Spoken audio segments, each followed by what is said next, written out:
লকডাউনে আমার গ্রামে ৫,০০০ বাড়ি আছে, সব মুসলিম। ৩৫ ঘর ১৫ ঘর বাগদি আছে, ২০-২৫ ঘর দাস আছে, ৪০ ঘর হবে সব মিলিয়ে দাস আর বাগদি, এগুলো মিলিয়ে।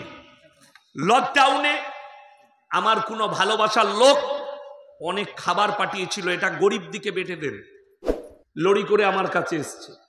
তো আমি সর্বপ্রথম লিস্ট করিয়েছি আমার ম্যানেজারকে দিয়ে ওই দাসদের আর বাগদিদের, ওদের সব থেকে বেশি অভাব চলছে, ওরা খেটে খায় লোকের কাছে, এদের লিস্টটা আগে করো, এদের বাড়িতে আগে পৌঁছাও। আমার মনে বিদ্বেষ থাকলে তো পৌঁছাতাম না। কেন? আমি হচ্ছি রাসূল সাল্লাল্লাহু আলাইহি সাল্লামের হাদিসের অনুসারী, আর তুমি হচ্ছ শয়তানের অনুসারী।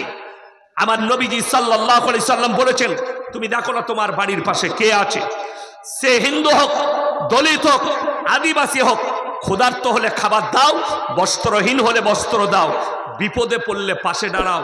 তার মানে এটা নয় যে তার বাড়িতে পুজোর অনুষ্ঠান হবে আর ইয়াসিন যোগ দিতে যাবে, এটার মানেটা এটা। আমাদের এলাকায়, শুধু আপনাদের এলাকায় হিন্দু মুসলিম আছে, আমার বর্ধমানে নেই, চলুন, আমার বাজারে নেই, আমার গ্রামে নেই, আমার এলাকায় নেই।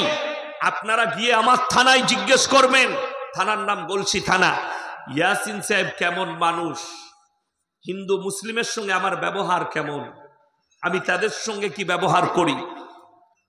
আমি এই যে ভাষাটা বলতে যাচ্ছি, এটা কোনো ইউটিউবার ছাড়বেন না, কিন্তু কেটে দিবে, যারা রেকর্ডিং করছেন এই ভাষা কেটে দিবেন, এটা বলাটা আমার জন্য গুনাহ হয়ে যাবে। কিন্তু বলছি, যাদের মনে কিন্তু যাচ্ছে যে ইয়াসিন সাহেব মনে হয় হিন্দু দিকে ইনসেলেট করছে, আল্লাহর কসম করে বলছি না। লকডাউনে আমার গ্রামে ৫,০০০ বাড়ি আছে, সব মুসলিম।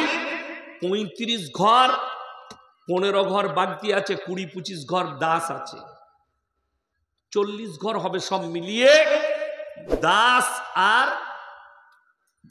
বাগদি, এগুলো মিলিয়ে। লকডাউনে আমার কোনো ভালোবাসার লোক অনেক খাবার পাঠিয়েছিল, এটা গরিব দিকে বেটে দেন, লড়ি করে আমার কাছে এসছে। তো আমি সর্বপ্রথম লিস্ট করিয়েছি আমার ম্যানেজারকে দিয়ে ওই দাসদের আর বাগদিদের, ওদের সব থেকে বেশি অভাব চলছে, ওরা খেটে খায় লোকের কাছে, এদের লিস্টটা আগে করো, এদের বাড়িতে আগে পৌঁছাও। আমার মনে বিদ্বেষ থাকলে তো পৌঁছাতাম না। কেন? আমি হচ্ছি রাসূল সাল্লাল্লাহু আলাইহি সাল্লামের হাদিসের অনুসারী, আর তুমি হচ্ছ শয়তানের অনুসারী।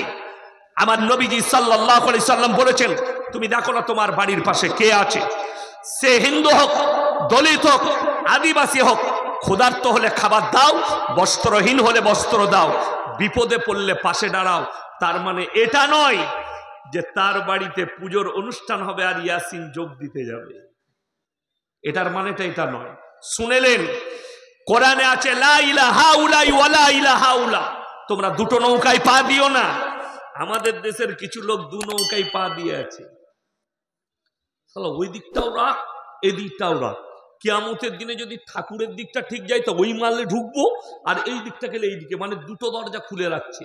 দু নৌকায় যারা পা দিবে সে মাল 100% মারা যাবে। আমার আল্লাহ কোরআনে নিষেধ করলেন দুটো নৌকায় পা দিও না। নদীর ওপরে যদি নৌকা থাকে, কেউ যদি বলে যে এটা ডুববে না এটা ডুববে জানি না, তো এক কাজ করি, ওই নৌকায় একটা পা, এই নৌকায় একটা পা, কে আগে মরবে? সে মালটা যাবে না? যাবে না। খালি যদি নৌকাটা সরে যায় তো ও 100% ডুবে মরবে। ওই জন্য কোরআনে আল্লাহ বললেন দু নৌকায় পা রেখো না। আমার উপরে বিশ্বাস আনো, সবাই আনবেন, জোরে বলুন ইনশাআল্লাহ। এরপর আপনাদেরকে আলোচনায় নিয়ে যাব ইমানদার কারা, হিদায়েতের উপরে কারা আছে, মুমিন কারা, এটা শুনেলেন। এরপরে একটা একটা করে ইমানদার কারা। আমাদের দেশের অনেক লোক আছে 3 দিন নামাজ পড়ে চায়ের দোকানে বলে আমার মতো নামাজি একটাও নাই, কিন্তু সব থেকে গোলমাল ওই মালটাই। হ্যাঁ, যে বলে গায়ে আমার মতো ভালো লোক নেই, সেই লোকটা বেশি গোলমাল। আপনাকে বলতে হবে না, আপনার ব্যবহার, আপনার আখলাক, আপনার চরিত্র সব কিছু দেখে পাড়ার লোক বলবে যে চাচা খুব ভালো লোক, চাচা দারুণ নামাজি, চাচা দারুণ ভদ্র। তোমাকে নিজে বলতে হবে কেন? তোমাকে বলার দরকার নেই তো। চলুন কোরআন খুলে সূরা বাকারা আলিফ লাম মিম যালিকাল কিতাবু লা রাইবা ফীহি হুদাল লিল মুত্তাকিন আল্লাযীনা ইউমিনুনা বিল গায়বি ওয়া ইউকিমুনাস সালাহ ওয়া মিম্মা রাযাকনাহুম ইউনফিকুন ওয়াল্লাযীনা ইউমিনুনা বিমা উনজিলা ইলাইকা ওয়া মা উনজিলা মিন ক্বাবলিক ওয়া বিল আখিরাতি হুম ইউকিনুন। আলিফ লাম মিম আলিফ লাম মিম র তাসিন মিম ইয়াসিন কাফ হা ইয়া আইন সাদ। কোরআনে যতগুলো এরকম হুরুফ আছে এগুলোর নাম হচ্ছে হুরুফে মুকাত্তাত।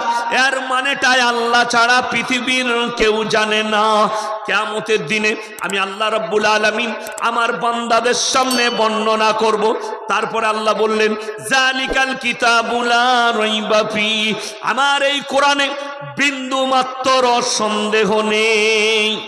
আচ্ছা, কোরআন শুধু মুসলমানরা পড়ে না, অমুসলিম ভাইরাও পড়ে, অমুসলিমরাও পড়ে। কে কে পড়েছেন? হরেন নরেন গগেনটা অনেক দূরের কথা। কে কে কোরআন পড়েছে শুনেলেন। কবিগুরু রবীন্দ্রনাথ ঠাকুর কোরআন পড়েছেন, ঈশ্বরচন্দ্র বিদ্যাসাগর কোরআন পড়েছেন, আইনস্টাইন কোরআন পড়েছেন, শ্রীরামকৃষ্ণ কোরআন পড়েছে, রাজা রামমোহন রায় কোরআন পড়েছে, স্যার আইজাক নিউটন কোরআন পড়েছে। আল্লাহর কসম করে বলছি, তাদের কোরআন পড়া আর একজন মূর্খ মুসল্লির কোরআন পড়া আল্লাহর কাছে আসমান আর জমিনের ফারাক আছে। তারা কোরআন পড়েছে জানার জন্যে, মানার জন্যে নয়। আর একজন ইমানদার কোরআন পড়ে, আল্লাহ তুমি যা বলেছ সত্য বলেছ, যেটা দিয়েছ উপদেশ দিয়েছ, এই ঈমান এনে। তাই দুজনার মধ্যে বহুত ফারাক আছে। সবাই কোরআন সত্য কিতাব এটা বিশ্বাস করবো, জোরে বলুন ইনশাআল্লাহ। এর মধ্যে বিন্দু মাত্র সন্দেহ নেই। হুদাল্লিল মুত্তাকিন, যারা মুত্তাকি হবে তাদের জন্য আমার কোরআনে হিদায়েতে ভরা আছে, উপদেশে ভরা আছে। সবাই বিশ্বাস আনবো, জোরে বলুন ইনশাআল্লাহ। এরপরে আল্লাহ বললেন, হে নবী বলে দাও, আমার 5টা কথার উপরে যারা আমল করবে, বিশ্বাস আনবে, তারাই একমাত্র হিদায়েতের পথে আসবে, তারাই একমাত্র কামিয়াব হবে। 1 নম্বর, আল্লাযীনা ইউমিনুনা বিল গায়ব, না দেখে আল্লাহকে বিশ্বাসের নাম হচ্ছে ঈমান। এখন বর্তমান কতগুলো ফিতনা এসছে বলি আপনার সামনে। আমি আজকেই গাড়িতে আস্তে আস্তে দেখছিলাম, 10:30টায় গাড়ি ছেড়েছি খানা খেয়ে মাদ্রাসা থেকে।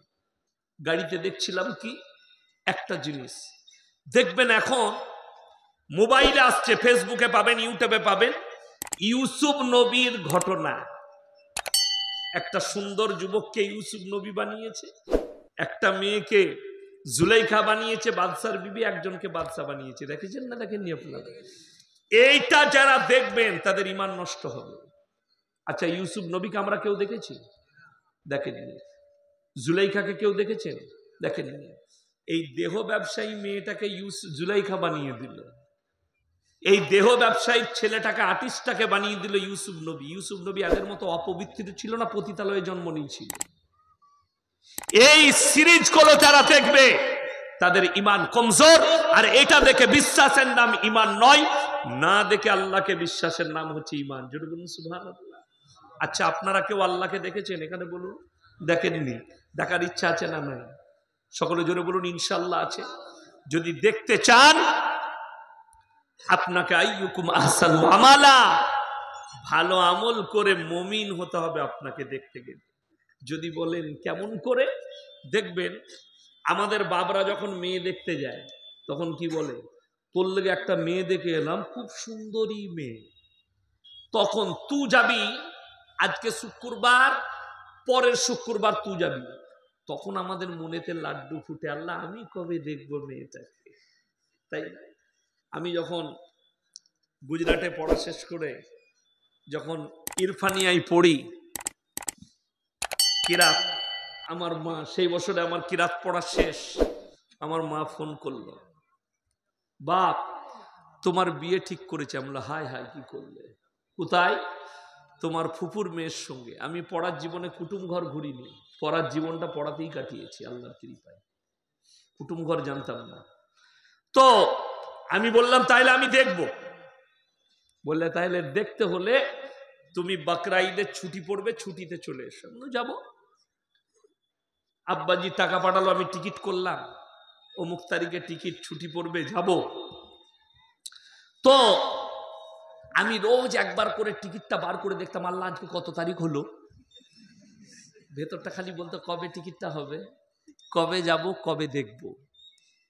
এটা হচ্ছে মানুষের নফসের খায়শিয়াত, আপনার লোভ।